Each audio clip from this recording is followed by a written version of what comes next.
Right now on the National Weather Desk, wildfire emergency. As a new fire breaks out, we are getting new views of the devastation the flames have left behind. Rows of cars abandoned on one side, completely burned from those flames. We'll take a closer look at why these fires have been so intense. Hurricane force type wind gusts, that's only part of the equation though. And some of the lessons learned about evacuations. Think about emergency responders and how we're going to access the emergency. There's also a major winter storm from the plains to the East Coast. We're live across the southern states, taking the brunt of the storm. Snow is already building up on the sides of the road there as cars have been moving through very slowly, I might add. From our nation's capital, this is the National Weather Desk. Good morning and welcome to the National Weather Desk. I'm meteorologist Matt Ritter. A new fire broke out in Southern California on Thursday as the return of powerful Santa Ana winds threatens the entire Los Angeles region. Here's what we know this morning. At least 10 deaths are now blamed on the wildfires. The flames have burned more than 35,000 acres. That's twice the size of Manhattan. The latest fire is the Kenneth Fire, which grew to 1,000 acres in the West Hills section of Los Angeles County in a matter of hours. Officials say the Palisades and the Eaton Fire destroyed or damaged more than 10,000 structures. That includes homes, businesses, sheds, and cars. Red flag warnings continue through this evening. And President Biden promised the federal government would pay for the region's firefighting needs for the next 180 days. And the NFL has decided to move Monday's playoff game between the Rams and the Minnesota Vikings from Los Angeles to Glendale, Arizona. Kristen Drummond kicks off our coverage of the fires in Pacific Palisades. Just seeing the destruction of the fires is just like surreal. We were saying like it looks like a movie set. But this is not a scripted scene. The damage very real for those who live in the Pacific Palisades. Many homes and businesses burned to ash. Those who called the coastal community home now trying to return following an evacuation on Tuesday after the fire ignited and spread quickly from the high winds and low humidity. And we tried getting in yesterday. Police wouldn't let us through. How did you get back into the neighborhood? We had to hike up PCH. We parked pretty far down in Santa Monica, walked on the bike path, then just found a nice path to walk up. Police blocking access to prevent looters and keep roads clear for first responders still battling the blazes. I get they're just doing their job, but it's disappointing that we can't even get into our own homes. Here on Sunset Boulevard, you can still see rows of cars abandoned on one side, completely burned from those flames.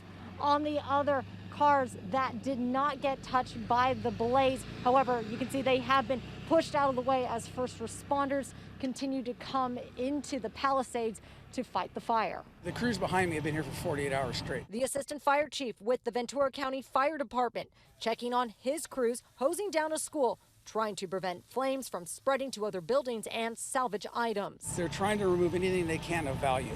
So there were desks and chairs, and there was musical instruments. In the sky, super scoopers swoop into the ocean and pick up water for an air attack. On the ground, firefighters direct water at hotspots and flames lingering on buildings, initiating a robust response before the forecasted winds return Thursday evening. Stay strong, this is devastating, natural disaster, and Palisades is a very strong community. And it can be hard to comprehend just how destructive the fires have been. Take a look at these before and after images. The Palisades community was once filled with million-dollar homes and trees. It's now a burned hillside with little left. It's a similar scene in the Altadena neighborhood, the Eaton fire turning rows of homes and swimming pools to rubble. Miraculously, you can see a few homes still standing there. A woman returning to her Palisades home posted video on her home. On the left, what the fireplace looked like just days ago. On the right, the chimney is all that's left of the home, now surrounded by burned trees and ash. After a lull yesterday, the Santa Ana winds are expected to pick up again today. They could top 50 to 60 miles per hour in many places. And unfortunately, critical fire weather conditions are likely Sunday through next Wednesday. The winds combined with the lack of rain are helping fuel and spreading the flames. Meteorologist Peter Hall explains why the conditions are so ripe for the wildfires. Yes, the Santa Ana winds are certainly part of it, and they were very strong the last couple of days. Hurricane force type wind gusts, that's only part of the equation, though. We actually had excessive rain. Take a look at this. It was too wet first. If you go back, just this past February, it was the fourth wettest on record. And records in LA go back a long time, about 150 years. And in fact, the January to March period of last year was the 13th wettest, and the same pattern there for 2023. So we had back-to-back winters, which they typically get rain, but they got a lot of rain, the 6th wettest in 2023. So what? Well, when you get rain, things grow. Not just trees and leaves, but you also get grass and everything else. You got more fuel, more tinder, so that when things get extremely dry, number one, there's barely been any rain since May 6th. Typically, they should get 5 inches of rain, and they've seen basically nothing. We've already talked about the hurricane wind gusts here, and then the humidity gets very low with the combination of the dry weather and those Santa Ana winds. Red flag warnings do continue for the area, and there are those Santa Ana winds. High pressure builds east of the Sierra, and all those gusty winds push down the mountains and is compressed, warmed, and dries out. And it also goes over the deserts, which further dries out the air. And then the air actually has to go somewhere. It can't go through the mountains, so they squeeze through the canyons and valleys, and that creates hot, dry conditions with the high fire danger. Evacuating from these fires has been difficult for some people as roads filled and people abandoned their cars. Will Silverstein spoke with first responders about how to evacuate safely. Think about emergency responders and how we're going to access the emergency. You're going to have a lot of emergency equipment going down to fight these fires. California Highway Patrol Officer D.C. Williams advises people to stay in their cars if the fire danger is not near. An abandoned vehicle in the middle of the road can cause a traffic jam, and standing in the street can also be dangerous to a speeding evacuee. Don't get out of your car and start walking around because you don't know when traffic's going to start going again. While leaving the area in a timely order is a must, Williams advises against speeding, especially in winds like these. If a wind gust hits your car and pushes you, the faster you go, the more unsafe you're going to be. But before you go, you'll need a plan and a go bag filled with essentials like blankets, phone chargers, and important documents, plus lots of food. So what should you grab first? Beef jerky or those beef sticks, those are really great. Dried fruits, nuts, granola bars, those types of things. They're all really great because they pack down small and they last a long time. And while in a perfect situation, evacuation warning will pop up before an order, Engineer Drucker tells us that may not always be the case. Sometimes the urgency could be very high, and we may ask them to evacuate with an evacuation order immediately. All the more reason to be prepared ahead of time, which is why those in a dangerous area prone to fires should already be packed up. And as Officer Williams says, know your routes. You're going to have a ton of traffic, so be patient, be prepared to be stuck in traffic for a while. Officials say one of the best ways to protect buildings from wildfires is something called defensible spaces. Denise Roche explains what they are and how they can not only protect homes from fires, but also prevent future flooding from fires. Strike sparked what became known as the Carpenter 1 fire in the Spring Mountains. 28,000 acres burned, something that caused many mountain residents to rethink fire safety. We took out our wood decks. We moved our firewood from under our wood deck because the fire came up the hill. It would just whoosh. And then we changed all our siding out to stucco and concrete board. And Mount Charleston Fire and Rescue Chief Jason Douglas says he also recommends creating defensible space around your home. I think something that a lot of people have a misconception on is that when I say, hey, we want to come in and assess your property, they think, oh, you're going to come on, you want to cut my trees down. All my trees are gone. I live in the mountains for the trees. That's not the case. Instead, it's this, removing dead or dying trees and bushes, creating space between trees and removing ladder fuels, those lower tree branches that could send flames up. And just 1 year after Carpenter 1, record flooding in Kyle Canyon. All the vegetation that would have held back those waters had burned, something that could easily become a problem after the California wildfires as well. We will be posting all the latest news and videos out of California on our social media accounts. Be sure to follow us on YouTube, Instagram, Facebook, and TikTok. Just search the National Weather Desk. And coming up on the National Weather Desk, a strong winter storm is hitting the south right now. We have a team of reporters on the ground. And did you know there are several different types of snowfall? We'll show you what they are. You are watching the National Weather Desk. Snow is falling across the deep south this morning. It started in many places yesterday, causing major problems on the roads. There were several weather-related accidents on Interstate 30 and Interstate 40. Several trucks also jackknifed or slid right off the highway. And as you can see, that snow is widespread this morning. Winter weather spans a large area from Fort Worth, Texas to Memphis, Tennessee, and St. Louis, Missouri to Atlanta, Georgia. And those conditions will likely continue throughout the day. Winter storm warnings stretch from Oklahoma and Texas all the way to the Carolinas and Virginia. The winter weather advisory goes all the way into central Texas and as far north as Michigan. Snowfall amounts vary, but 4 to 6 inches could fall in many southern cities not used to that much snow. There could also be ice and freezing rain, making travel even tougher. We have team coverage across the impacted region this morning, showing you conditions people are facing when they walk out the door. We start with Kira Purvis near Birmingham, Alabama. I want to show you something that's pretty good to talk about how much snow is falling. About 30 minutes ago, my photographer Colby walked this way. We were getting sticks for our snowmen, and look how these footprints right here have been covered back up. That's how much snow is coming down. And when you're looking at the footprints and things, they're pretty deep. You know, looks like it could possibly be hitting that inch or 2 inch mark here approximately, of course. Now, looking at the roadways here, we are definitely seeing that impact on the roadways. This is on Highway 157 in Coleman, and you can see where that snow is already building up on the sides of the road there as cars have been moving through very slowly, I might add, if they are out. And we have a car over at the gas station. So people are out, but the direction here is to just stay at home because those roads can get icy. The snowflakes are getting bigger and bigger as we're speaking. It died down for a little bit for like about 30 minutes, but now it's coming down heavy. The snow is packed. We tried to move some of the snow off of this curb so that people coming in, especially Arkansas Children's Hospital, picking up their employees, wouldn't hit the curb anymore. However, despite our efforts, there's still some cars back where the first truck was still stuck on that hill.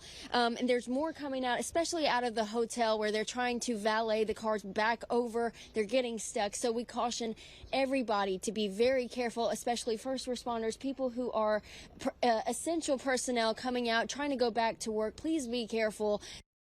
That's how much has fallen just in the last 10 minutes or so, and this has been coming down since around 5 this morning. Look at the roads, though. It's getting slushier on the lanes where the cars are traveling. It's sort of turned into one lane right here on each side of the road. So a 2-lane road versus a 4-lane road here on Highway 46. We're just off of I-40, and I did talk to a few drivers at the gas stations that are neighboring the parking lot we've been setting up shop in, and what they're saying is, yes, they need to take it slow. It takes longer to brake as we all expected.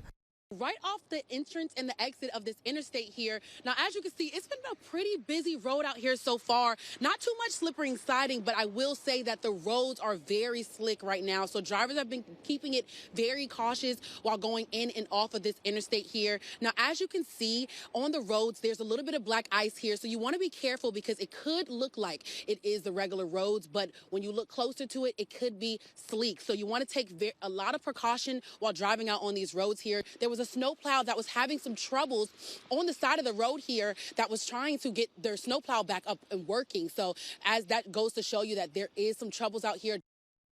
And the snow is stretching into North Carolina, including Asheville, where, of course, they are still recovering from Hurricane Helene.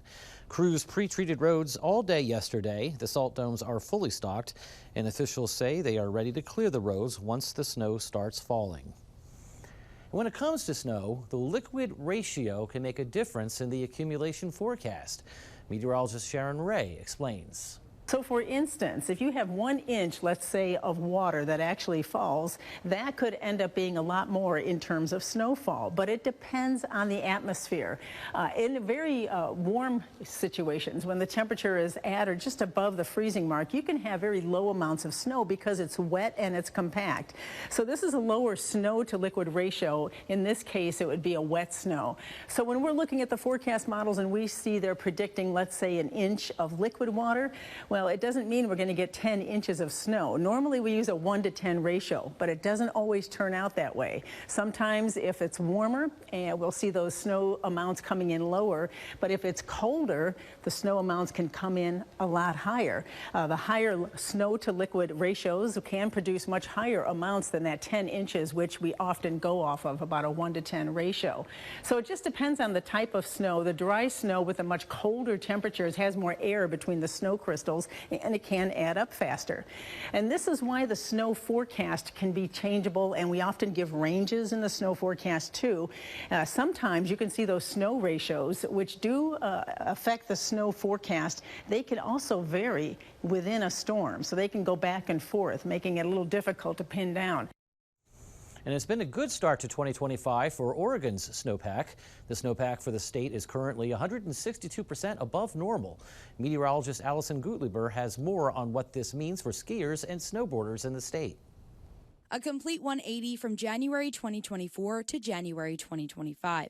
To start this year, Oregon's snowpack is well above average. It is currently 162% of normal. Two things that skiers and snowboarders would like to hear: the start of 2025 with above average snowpack and an early start to the ski season at Mount Hood Resorts. Timberline Lodge opened November 3rd. Their average start date is November 16th. It's just been a remarkable winter thus far. There's lots of happy skiers and snowboarders out there. When is the last time we had a snowpack this good? That's the question I asked Larry O'Neill, the state climatologist. He said it was about 3 years ago in January of 2022. And during the rest of the winter and spring in 2022, the snowpack actually declined, and we actually ended up finishing the snow season on April 1st, well below average. He said this shows conditions can change drastically during the season. In 2024, we had one of the lowest snowpacks on record in early January, according to O'Neill. Then the winter storms at the end of January and in March made a big difference. Yeah, so last year, despite kind of a historically bad start, we actually ended up above that or near average as we went into March and April. I asked O'Neill, if we continue this above average trend from now until the end of the snow season, what will this mean for summer water supply? He says we could expect most of the reservoirs to fill an adequate water supply for the summer growing season. So if we keep this really good snowpack and it melts out about on time in May and June, we can expect kind of, average or maybe even below average wildfire risk. And La Nina is officially here. Scientists say the atmosphere started to look like La Nina in the fall, but the ocean temperatures didn't align with that until the end of the year. Experts say that's because this La Nina is pretty weak, and a weaker La Nina leaves room for influence by other atmospheric factors. It also may not stick around for long. The Climate Prediction Center says La Nina is forecast to stay around through April. You are watching the National Weather Desk. We'd like to remind you about our latest episode of our podcast, Off the Radar. Meteorologist Emily Gracie and Andrew Buck Michael count down the top interviews of 2024. Here's a short preview. I'm meteorologist Emily Gracie. Every week on Off the Radar, we dig into science stories you don't hear anywhere else. And 2024, the episodes were unforgettable. From the most turbulent flights into Category 5 hurricanes to astronaut experiences, we laughed about Hollywood's wildest weather scenes and uncovered the latest research with expert interviews. These episodes sparked curiosity and expanded knowledge. And now I'm going off the radar with my colleague and fellow meteorologist, Andrew Buck Michael. We are counting down our favorite podcast moments of the year. This special episode has everything: historic hurricanes, sports science, scripted severe weather, and spacey sounds. It's Off the Radar's Top 10 of 2024. Listen on any podcast platform. New episodes of Off the Radar drop every Tuesday. Next week, Emily will speak with someone from the Tsunami Warning Center to learn why the 2004 Indian Ocean tsunami was so deadly.